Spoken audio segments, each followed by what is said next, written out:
Here's why filmmakers make sure each scene has many takes.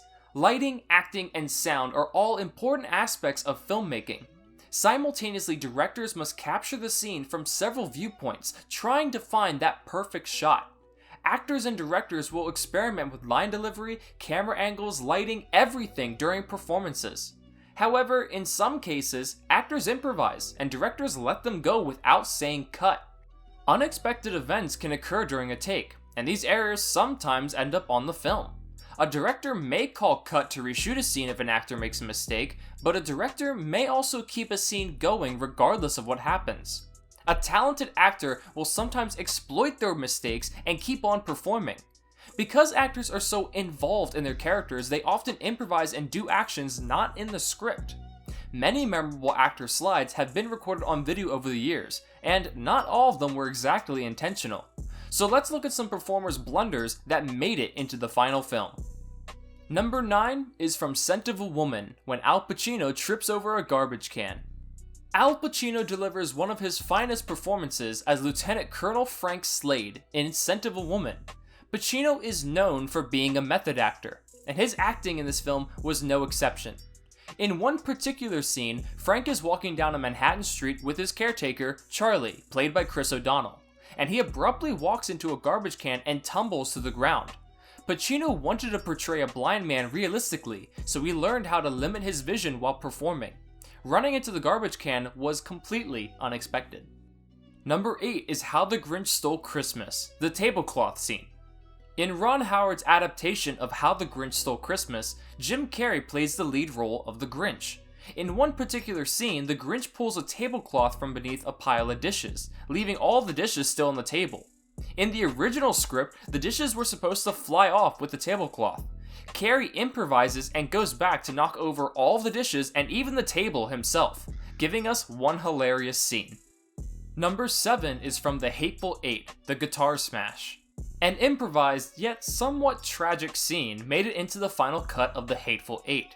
After Daisy Domergue, played by Jennifer Jason Leigh, sings a tune on her guitar, John Ruth, played by Kurt Russell, takes the guitar and smashes it to pieces. Unfortunately, the guitar was a 150-year-old antique Martin. The priceless antique was destroyed, and you can actually see Leigh's genuine shock on screen. Number 6 is from Foxcatcher, Headbutting the Mirror.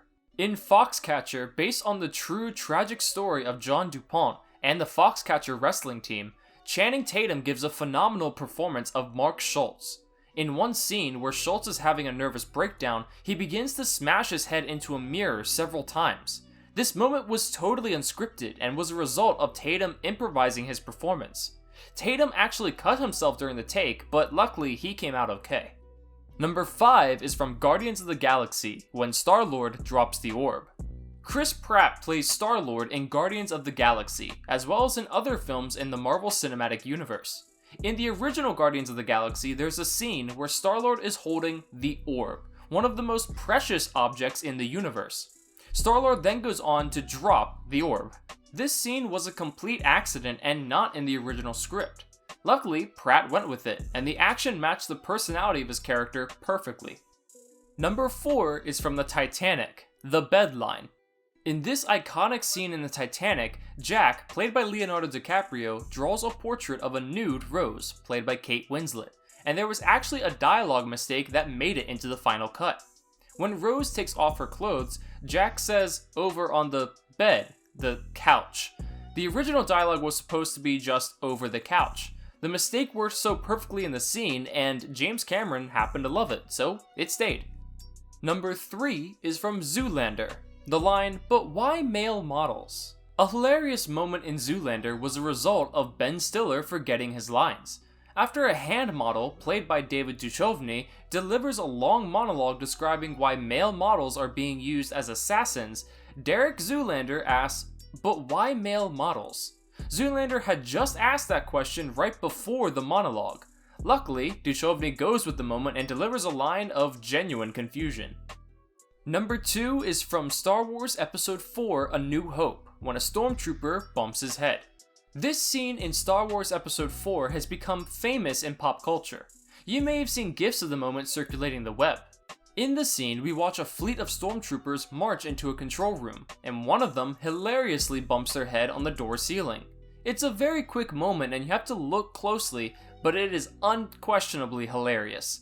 Somehow, the scene made it into the final cut. And finally, our number 1 entry is from Django Unchained, when Calvin Candie cuts his hand. This moment in Django Unchained proves the dedication and talent of Leonardo DiCaprio as an actor. After Calvin Candie, played by DiCaprio, figures out that Django and Dr. King Schultz, played by Jamie Foxx and Christopher Waltz respectively, are there to rescue Broomhilda, Kerry Washington, he smashes his hand on the table in rage.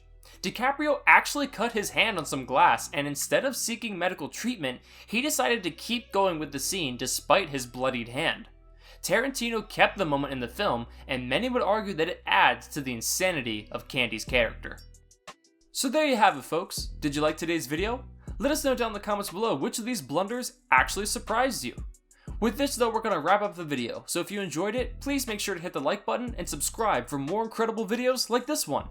We hope to meet you guys again in the next video, but until then, I'll catch you later.